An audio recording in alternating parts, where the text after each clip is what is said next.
നീണ്ടകരയിൽ ദേശീയപാത നിർമ്മാണത്തിന്റെ മറവിൽ കരിമണൽ കടത്തുന്നതായി പരാതി. താലൂക്ക് ആശുപത്രിയുടെ മുന്നിലുണ്ടായിരുന്ന കുടിവെള്ള പൈപ്പ് ലൈനുകളും കേബിളുകളും നശിപ്പിച്ചതായും പരാതിയുണ്ട്. സംഭവത്തിൽ താലൂക്ക് ആശുപത്രി സംരക്ഷണ സമിതി പോലീസിൽ പരാതി നൽകി. സംവിധാനം അവിടെ സൈൻ ബോർഡ് വെച്ച് കറക്കിയുണ്ട്. ഫൗണ്ടേഷനിൽ നിന്ന് രോഗികൾ രാവിലെ വരുമ്പോൾ അവർക്ക് കയറാൻ പറ്റുന്നില്ല, ആംബുലൻസിൽ കയറാൻ പറ്റുന്നില്ല. അപ്പോൾ നിലവിലുള്ള സംവിധാനം അനുസരിക്കുന്നവരായ അറിയിച്ചിട്ടില്ല. ഈ മണ്ണ് എടുത്തിരിക്കുന്നതും റോഡിൻ്റെ പണിക്ക് വേണ്ടിയല്ല, അല്ലാതെ ഈ കരിമണൽ നല്ല കരിമണൽ കുഴിച്ചെടുത്തോണ്ട് പോയിരിക്കുക.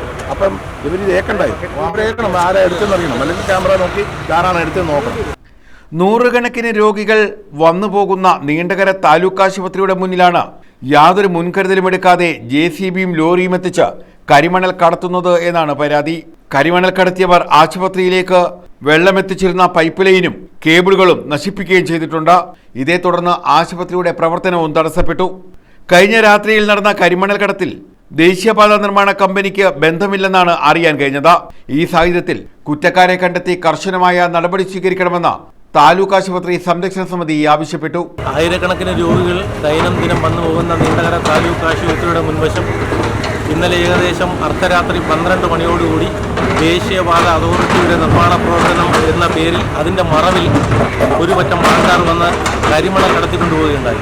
നീണ്ടകര പഞ്ചായത്തിൻ്റെ വിവിധ മേഖലകളിൽ ഈ ദേശീയപാത നിർമ്മാണത്തിൻ്റെ മറവിൽ വൻതോതിലുള്ള കരിമണൽ കടത്തും മറ്റ് റോഡ് നിർമ്മാണ സാമഗ്രികളുടെ കടത്തും വ്യാപകമായി നടന്നു വരികയാണ്.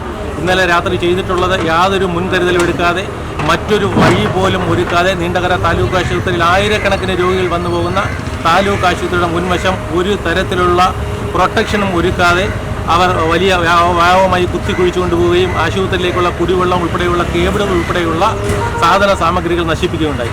അതുകൊണ്ട് നീണ്ടകര താലൂക്ക് ആശുപത്രി സംരക്ഷണ സമിതിയുടെ നേതൃത്വത്തിൽ ചവറ പോലീസിനും ബന്ധപ്പെട്ട അധികാരികൾക്കും പരാതി നൽകി നടപടിക്ക് വേണ്ടി കാത്തിരിക്കുകയാണ്. ദേശീയപാത നിർമ്മാണം തുടങ്ങിയതു മുതൽ വൻതോതിൽ കരിമണൽ കടത്തുകയാണെന്നും ഇതോടൊപ്പം ദേശീയപാത നിർമ്മാണ സാമഗ്രികൾ കടത്തിക്കൊണ്ടുപോകുന്നതായും ആരോപണമുണ്ട്. അതാണ് ഇപ്പോൾ നമ്മൾ സൂപ്രണ്ട് പരാതി കൊടുത്തിട്ടുണ്ട്. സൂപ്രണ്ട് പെറ്റീഷൻ കൊടുക്കും, പോലീസ് സ്റ്റേഷനിൽ എല്ലാം പെറ്റീഷൻ കൊടുക്കും. ഈ വിഷയം വരാൻ പറഞ്ഞത് എൻ്റെ AGM വിളിച്ചു, എഞ്ചിനീയർ എല്ലാം പറഞ്ഞറിയോ, ഞങ്ങൾ അന്വേഷിക്കട്ടെ. അപ്പോൾ ഞങ്ങളാണല്ലോ പറഞ്ഞത്, ഞങ്ങൾ അന്വേഷിക്കട്ടെ, ആരെ നോക്കട്ടെ, ഞങ്ങൾ ആളെ വിട്ടിട്ടുണ്ട്. അപ്പം ഇതിന് ഉത്തരവാദിത്തം ആര് വരും തരാട്ടില്ല. നിങ്ങളിപ്പോൾ ഇത് അറക്കൽ ചെയ്തപ്പോൾ നിങ്ങൾ ഇട്ട് റോഡാക്കാമെന്ന് പറയുന്നത് അങ്ങനെ ഈ ഇവിടെ നടന്ന സംഭവം എന്താണെന്നുള്ളത് ആര് ചെയ്തു, അവർ ചെയ്യാണോ, നാട്ടുകാരോ അല്ലെങ്കിൽ വേറെ ആരെങ്കിലും മോഷ്ടിച്ചുകൊണ്ട് പോയാണോ, ഇത് അങ്ങനെ അറിയാൻ. ചവറ പോലീസിലാണ് ഇത് സംബന്ധിച്ച് പരാതി നൽകിയിട്ടുള്ളത്. News bureau, Chavara.